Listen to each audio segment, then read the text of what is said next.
mindful of that. So if you say something like, you're a stupid, smelly blank, whatever, insert racial word here, someone will more than likely be offended. And in the nature of fostering a holistic, constructive argument, it's important that we try to not use certain terms that will take away from the argument. So we're talking about sexism in the media. If you were to say a disparaging comment that might disparage a group of people that play on racial stereotypes, that will then, as you can see, it's distracting from the argument at hand, rather than allowing us to continuously having a proactive conversation. Now, if it was just between you and me, you could say that. I might giggle at your joke and think it was funny and be like, oh, you're right, or this, or not, or say you're wrong. And I wouldn't judge you based on that. Other people might, and because there are other people that don't have our same standards, we have to be mindful and respectful of that. That is the kind of part of one of the reasons why I'm doing this podcast is for us to have this critical, constructive dialogue, is because too many people don't know how to have this discussion without freaking out and without taking away from the issue. And the people that harass people and use certain remarks detract from the real argument here, which is getting back to the subject at hand. She's not an authority. Like a lot of these people that claim to be authority figures, they're not authority figures. They don't have the authority to speak on behalf of all women or all men, and to make these wild allegations that there is a societal epidemic of oppression against women or men, and it's not fair. Let's see. Ghoul, you said, I'm all for being creative and taking chances, but sometimes it seems like they're forcing an agenda. Yeah, that's true. That can be. What they're doing is they're pandering to demographics, as we discussed. And I've seen, and I've never once said, like, I didn't like that character, that character just because she was a girl. Like, I went to go see Sucker Punch in theater. Why? Because there was a bunch of hot chicks kicking ass in dealing with a bunch of robots, fantasies, Nazi zombies, and all this. And they had guns, and they were sexy. They were like strippers and stuff like that. And I thought it was super sexy. I thought the girls were hot, and I thought they kicked ass, and I thought they looked cool. That's why I went to go see Sucker Punch. You know, ironically speaking, I am going to go out here and say, now I don't know 100%, but I am going to say that with fair confidence that the movie Sucker Punch did not make anywhere near. In fact, let's go look right now. We're gonna research how much a movie like Sucker Punch made as opposed to Magic Mike XXL. Okay, so let's go see. We're gonna type in Sucker Punch, and then we're gonna do Sucker Punch of box office sales. Oh, box office. Okay, it made in the let's see box office mojo. Let's bring this up. So this is I'm going to use this as an example. This movie. Let me just look at the stats here. They even call it a fanboy slugfest in this, which is really funny. Okay, so it made $36 million domestic, and it made $53 million foreign. Okay, so it made a worldwide profit of $89 million. Let's compare that. Or that is not. I don't know the production budget.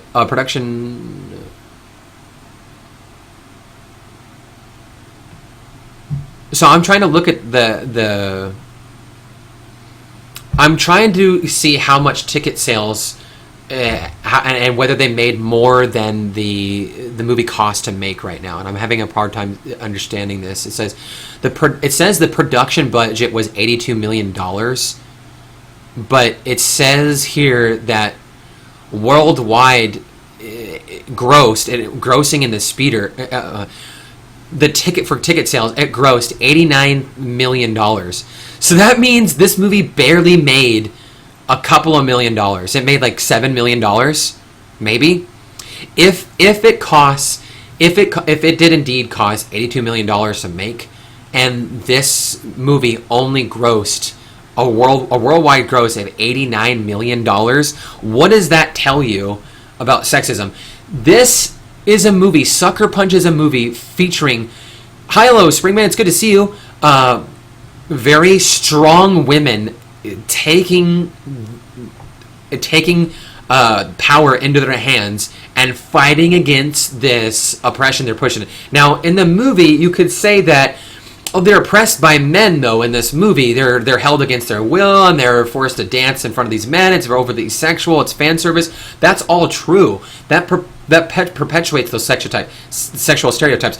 It also depicts women kicking ass. They kill they kill tons of males in the movie. They kill male Nazi zombies. They kill male-looking robots. They kill dragons. They kill orcs. They kill men. They kill.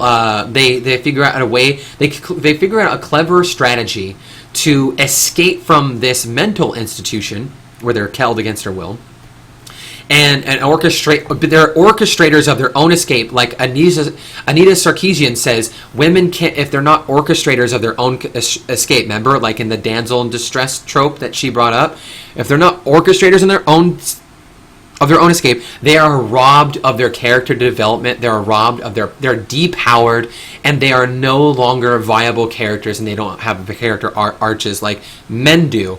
It's ironic that a movie like Sucker Punch that depicts all of those things, so it might have some fan service, but it also features very powerful women taking their escape into their own hands and going against the damsel in distress trope and defeating it wholeheartedly. But it didn't make anywhere near the amount of money that 50 Shades of Grey made and Magic Mike XXL. I guess, oh, dude, Apex, I hope that I look like I got magical power. That'd be sweet, dude. I wish I did. Yeah, I'm ready to take some phone calls. If you guys would like to call in with your thoughts and opinion, if you guys have things that you want to discuss, please, I would invite you guys to please join our Discord server, and come out and join the discussion. I would love to see you guys, and I would love to discuss this with you guys in real time. We've already had 2 callers that use the Discord server to call in and either propose an argument or ask a question, and I address those adequately. So I would love to see you guys. I look like my ninth grade science teacher. My ninth grade teacher was amazing. Hey, thank you so much for that project. I appreciate that sentiment. I'm glad I looked at that. Can a movie just be bad? Why does it have to be sexism? Is it sexism to say that women can fail? No, it's not. That's the real stunt. That is a perfectly good example of why this argument why elements of her argument are invalid. Or it doesn't paint it only, like I said, she pigeoned like the argument that women are being systematically oppressed, or men for that reason, because like in the case of Mad Max, you had a lot of men saying this. I found this wildly stupid. Men were saying that the movie Mad Max was sexist against men because Furiosa had more dialogue than Mad Max, and they even though they had like equal screen time, or he had a little bit more or whatever, they felt like the dialogue, she had way more dialogue than Max. But if you ever watch fucking Mad Max, he grunts in half the movies. He has a total of like 5 lines maybe in The Road Warrior, which everybody says is their favorite, and everybody trashes on Thunderdome. So I find that really ironic that they would like male people that said there's sexism against men in that movie. That just blew my mind. I couldn't believe that. And then of course you had the people on the other side of the argument being like, it can't be sexist against men because you have the privilege. It's not racism against you because you have the privilege. Okay, all right, sorry. Then you're giving my 2 cents. Okay, make your tea. Yeah, I would love to. Hello, Prox. Welcome back. Good to see you guys. If you guys would like to call into the Discord, please do. We can. Our mods can take care of that. I have Akira, and I also have Toe Spoon, who can get you links to the Discord server and invite you in.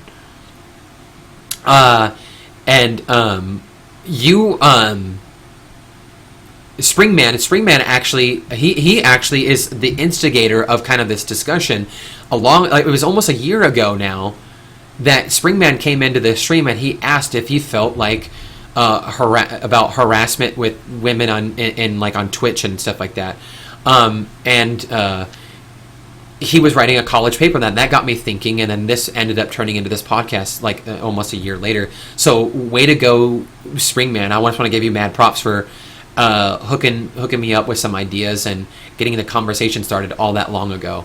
I appreciate that. Akai, are you still here? Is Akai still here? Is he still active in chat?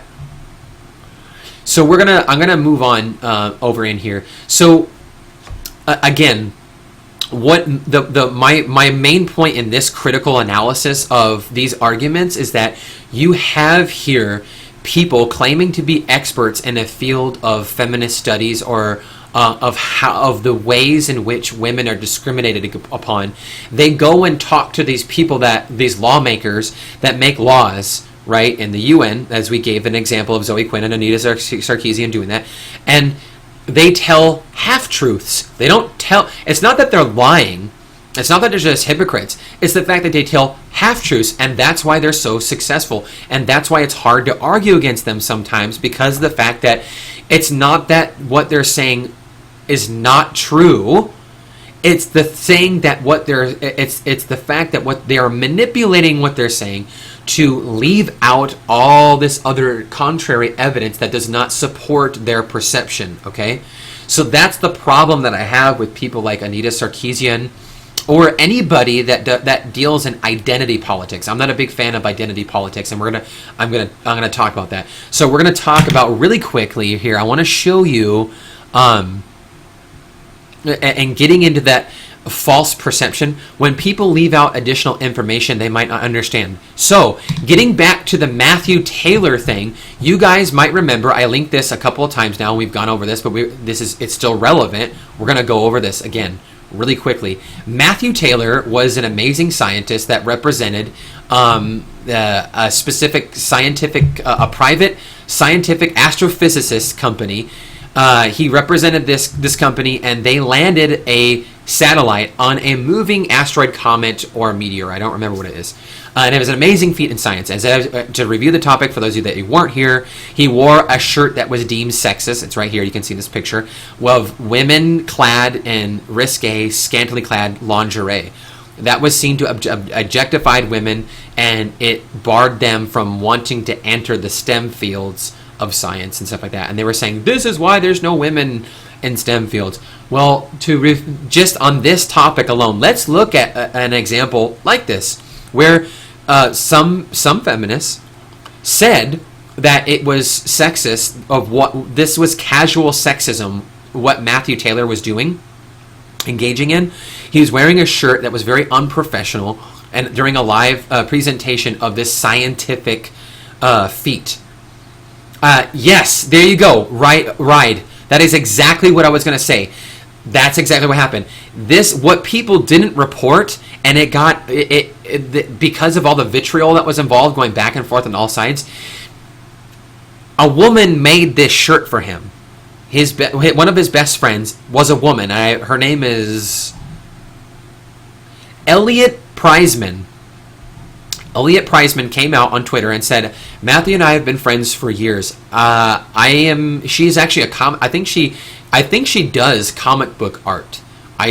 Or she's an artist.